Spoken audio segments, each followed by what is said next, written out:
Hello students, आज हम NCERT के first lesson the living words को स्टार्ट करेंगे, जिसमें एनसीईआरटी के इस चैप्टर से लगभग 2 से 3 क्वेश्चन नीट में पूछे जाते हैं। इस चैप्टर में लिविंग वर्ड्स की स्टडी करना है। लिविंग वर्ड्स मीन्स होता है सजीव या वे जीव जिनके अंदर रिप्रोडक्शन, मेटाबॉलिज्म, रेस्पिरेशन जैसी प्रोसेस पाई जाती हों। आज से लगभग 1.7 million species of animal and plants को साइंटिफिक नेम दिया गया है, जिनमें से इन साइंटिफिक नेम में 1.2 मिलियन एनिमल्स नाम है और 10.5 मिलियन प्लांट्स नाम है। एनिमल स्पेसीज में near about 10,25,000 animals insect group के हैं, इसलिए इंसेक्ट ग्रुप को लार्जेस्ट ग्रुप ऑफ एनिमल कहा जाता है। इन एनिमल को डिस्कवर करने में नियर अबाउट 3.5 मिलियन ईयर्स खर्च हुए हैं। Nearly 15,000 species per year discovered की जाती हैं। आइए स्टूडेंट्स, सब लोग ये जानते हैं कि लिविंग बीइंग्स के क्या कैरेक्टर्स हैं। इनके important characters growth, reproduction, metabolism, consciousness, respiration, cellular organisation होते हैं।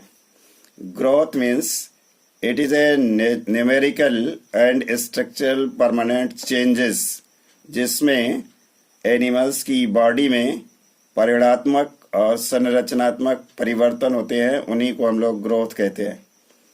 That can be explained on the basis of unequal metabolism. इस ग्रोथ को उपापचय के असामान्य विभाजन के अकॉर्डिंग व्याख्या की जा सकती है। एनाबॉलिज्म जब कैटाबॉलिज्म से मैक्सिमम होती है तो उस कंडीशन को ग्रोथ कहा जाता है। एनाबॉलिज्म कंडीशन में फॉर्मेशन प्रोसेस होती है और कैटाबॉलिज्म प्रोसेस में डिस्ट्रक्टिव प्रोसेस होती है।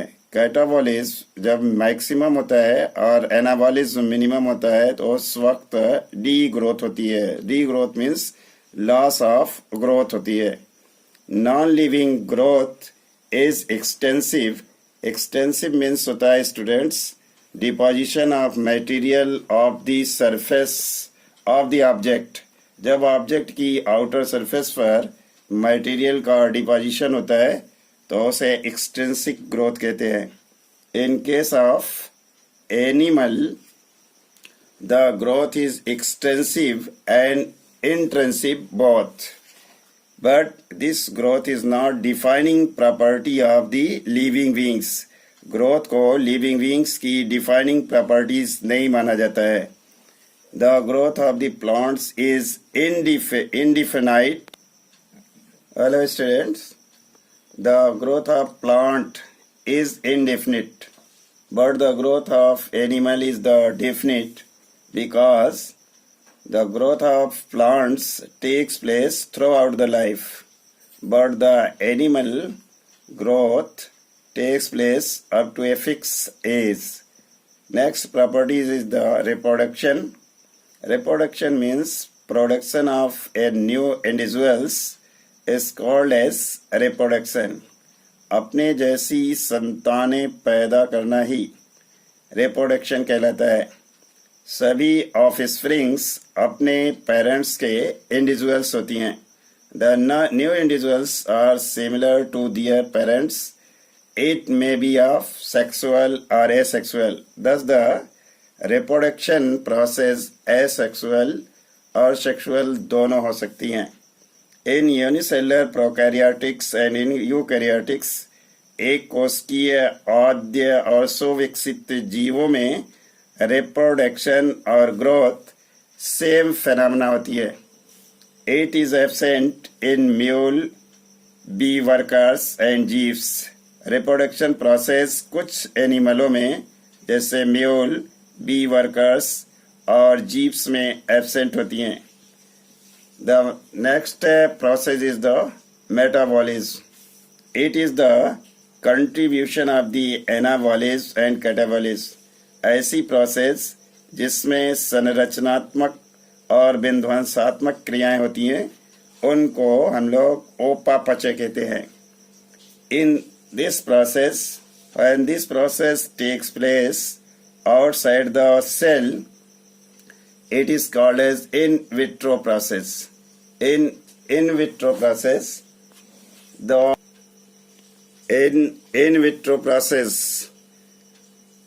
the metabolism is neither the living or non-living, but in vivo process which takes place inside the cell, it is a living being. It is a living process, not a non-living process. Third, next character is the consciousness. Consciousness means sense and response of the organism with their surrounding is called as consciousness. Consciousness का मतलब होता है कि animal या plants अपने external environment से जो उद्दीपन और संवेदनाएं ऑब्टेन करते हैं और उससे रिस्पॉन्स करते हैं, उसको हम लोग कॉन्शियसनेस कहते हैं. It is the defining properties of the living beings. Consciousness living being की फिक्स प्रॉपर्टी होती है जो उन्हें डिफाइन करती है कि ये लिविंग बीइंग है या नहीं है.